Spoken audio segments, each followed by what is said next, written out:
Welcome everyone to today's training video. My name is Rachel Neighbors from Neighbors Group and Solo401k.com. In today's training video, we're going to go through a tutorial on how to sign your Solo 401k plan signature pages. So I'm here logged into the Solo 401k dashboard at Solo401k.com. And you'll see that there are a few different links here available for you.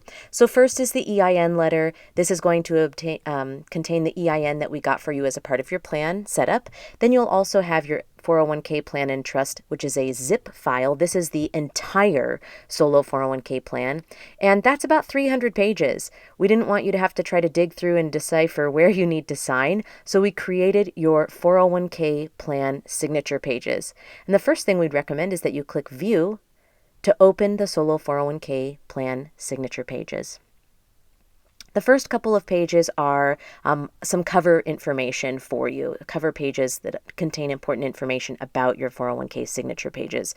It's important that you read through these pages carefully. We have lots of great tidbits on exactly what's happening in the Solo 401k plan signature pages and why they matter.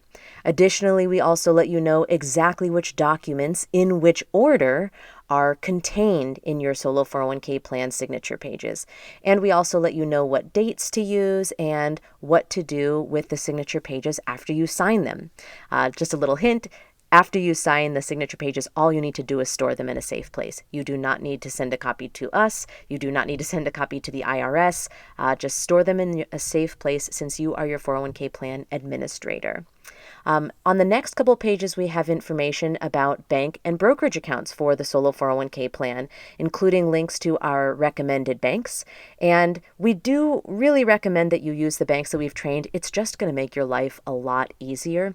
If you don't do that, and you want to instead use your own bank, then we've included some information here. We call it our bank account opening checklist, as well as a couple of helpful tips so that your bank is more amenable to opening the 401k trust bank account. Not all of them will, so be aware of that in advance, but that checklist should help you out.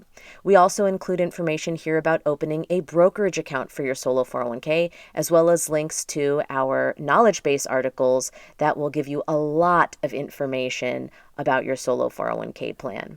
So let's go back to the signature pages here. We've just gone through the cover page, and the first page that we come to is the resolution of the members.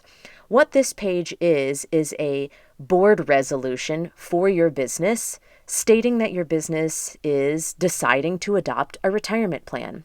Now, this resolution is going to be the same if you are a sole proprietor or an LLC or an S Corp. It's still going to be called Resolution of the Members. What might be different is this title down here. If you have an LLC, then you'll probably see it says Member. If there is a corporation, if you have an S Corp or a C Corp for your business, that might say Secretary. And if you're a sole proprietor, that might say Employer. Guess what? All of those things are you. So if this is your LLC, then you'll sign and date as the member. If you have an S Corp or a C Corp, then you'll sign as the secretary and date. And if you are a sole proprietor or a 1099 contractor and this says employer, you'll just sign and then date. That's all that you need to do on the resolution page. The next page, which is actually 2 pages, is the very last page of your plan adoption agreement. The adoption agreement is about 72 pages long, so it's kind of a large document. What we've done is extracted the last page that requires your signature. You'll see that we are your document sponsor and document provider, and then you'll go ahead and sign as the employer and as the trustee. If your spouse is a co-trustee in the plan with you, there'll probably be another signature line down here. So you'll sign as the employer, and then each trustee will sign as well. And that is your 401k plan adoption agreement. The next page is the appointment and acceptance of trustee. So one of the interesting things about the Solo 401k that makes it kind of special is that you're allowed to be in charge of your own money. You are the trustee of the plan. You are the fiduciary. You are responsible for making good investment decisions for your Solo 401k. And because this is a real 401k plan, we must follow the formality that you are appointing yourself and then accepting the responsibility of being the trustee. So you will sign here as the member and then date.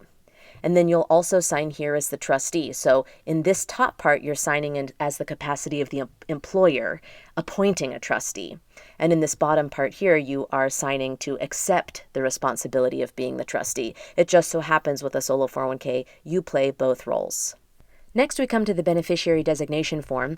Now, we have an entire training video specifically on this form, so I'm not going to cover everything in great detail here, but a couple of quick hints. If you and your spouse are each participants in your 401k plan, that is, you're each contributing to the plan, receiving compensation from the business, then you want to print this form twice. Complete the form once for yourself so that your beneficiary for your assets is designated. Complete the form a second time for your spouse or have them input their information because your spouse's assets will need to have the beneficiary designated as well. So include your information here in section 1. Just a little note here, your account or plan number is 001 because you have the first and only plan for your business. The next section will be the beneficiary designation. This is where you're actually going to denote who are you receiving your assets. So complete that for primary, contingent if it is applicable to you.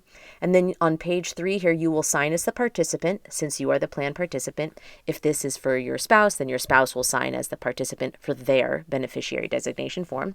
And denote if you're married or single. If you are married and you've chosen someone other than your spouse as the primary beneficiary, then your spouse will need to sign here and the form will need to be notarized. If you are not married, then this form does not require notarization. If you are married and your spouse is your designated primary beneficiary, you do not need to notarize this form. This form only requires notarization if your spouse needs to waive their first dibs rights on your assets. So you will sign as the participant or your spouse will sign if it's their beneficiary designation form, and then you'll sign here as the plan administrator.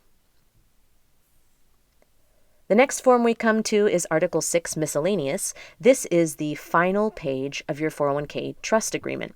That trust agreement can be found in your zip file. If we go back to the dashboard, remember this plan and trust file is a zip file folder. It's got a whole bunch of documents in it.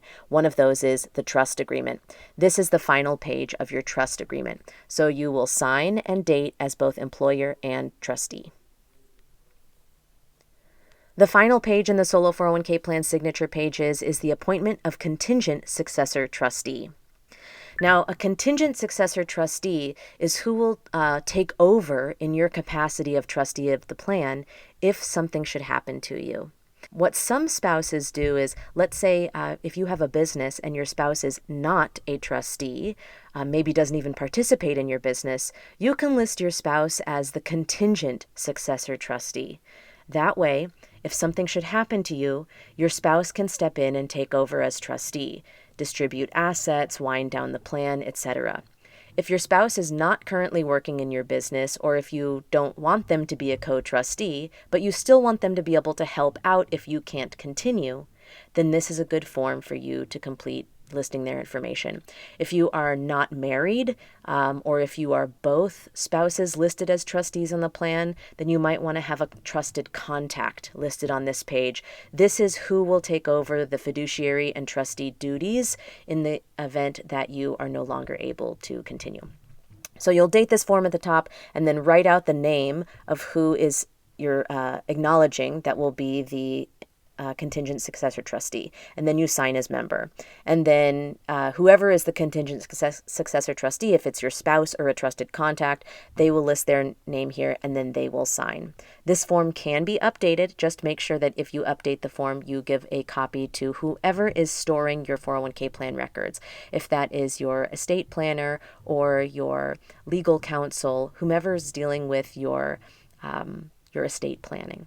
So I hope this video has been helpful. Let us know if you have any questions and we'll be here to help. Have a great day.